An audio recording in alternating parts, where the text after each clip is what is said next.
എനിക്ക് പനിയും പിടിച്ച് മൂലക്കലായി ഗൈസ്. എന്തിനാണാവോ അതിൻ്റെ കൂടെ ഒരു പല്ലുവേദനയും വന്നിട്ടുണ്ട്. അപ്പോൾ എന്തായാലും ഞങ്ങളിത് ഹോസ്പിറ്റലിൽ പോകാൻ വേണ്ടി ഇറങ്ങിയതാണ്. അപ്പോൾ ഹോസ്പിറ്റലിൽ പോയി നോക്കുമ്പോൾ അവിടെ ഫുൾ ആൾക്കൂട്ടാണ് കേട്ടോ. അപ്പോൾ ഒക്കെ കാണാൻ പ്രോഗ്രാമിന് പോകാൻ നേരമായി. അപ്പോൾ തൽക്കാലം ഞാൻ വിചാരിച്ചു മെഡിക്കൽ ഷോപ്പിൽ നിന്ന് നമുക്കൊരു ഗുളികയൊക്കെ വാങ്ങാമെന്ന് കേട്ടോ. അങ്ങനെ ഗുളികയൊക്കെ വാങ്ങി കുറച്ച് പാരസെറ്റമോളും പിന്നെ അതിൻ്റെ കൂടെ പല്ലുവേദന 2 ഗുളികയും വാങ്ങിയിട്ട് ഞങ്ങൾ നേരെ വീട്ടിലേക്ക് പോകാം കേട്ടോ. പിന്നെ ശനി ഞായറായതുകൊണ്ട് സ്കൂളൊന്നും ഇല്ലല്ലോ. അപ്പോൾ 2 ദിവസം ഇവിടെ വന്നിട്ട് റെസ്റ്റ് എടുക്കാമെന്ന് വിചാരിച്ചിട്ടോ. പിന്നെ ഇവരുടെ റെസ്റ്റ് എവിടെ പോയാലും കണക്ക് തന്നെയാണ്. അപ്പോഴേക്കും ഒക്കെ സജീർക്ക് അന്ന് കൂട്ടിക്കൊണ്ടുപോയിട്ട് ഒക്കെ പ്രോഗ്രാമിന് പോയിട്ടുണ്ടായിരുന്നു. ഒരാളിതാണ് നല്ല ഉറക്കാട്ടോ.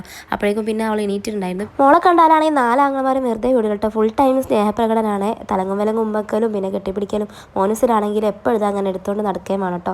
അയാനാണെന്നുണ്ടെങ്കിൽ എൻ്റെ പെങ്ങളാണ്, ഞാൻ ആർക്കും തരില്ല എന്നുള്ളൊരു മട്ടിലാണ് മൂപ്പര കാര്യങ്ങളൊക്കെ കേട്ടോ. അതും കഴിഞ്ഞ് ഉമ്മ സൂപ്പർ മാർക്കറ്റിലേക്ക് ഒന്ന് പോകാണ്ട് ഇറങ്ങിയതാണ്. അപ്പോൾ രണ്ടാളിതാ പിന്നാലെ കൂടിയിട്ടുണ്ട് കേട്ടോ. അങ്ങനെ അവർ രണ്ടാളും പോകുന്നത് കണ്ടപ്പോൾ അയാനിതാ ഇവിടെ സങ്കടപ്പെട്ട് നോക്കിക്കുന്നുണ്ട്. കുറച്ച് കിടന്നെണീറ്റപ്പോഴേക്കും ഉമ്മ കുറച്ച് ഉണ്ണിയപ്പൊക്കെ ഉണ്ടാക്കി തന്നിട്ടുണ്ടായിരുന്നു. അത് അപ്പോൾ സുമ്മ എനിക്ക് കൊണ്ടുത്തരുന്നു. പിന്നെ ഇവരുടെ ഇടയിൽ എടുക്കാൻ പറ്റില്ല എന്ന് ഞാൻ പറഞ്ഞതിൻ്റെ കാരണം ഇതാണ് ഗൈസ്.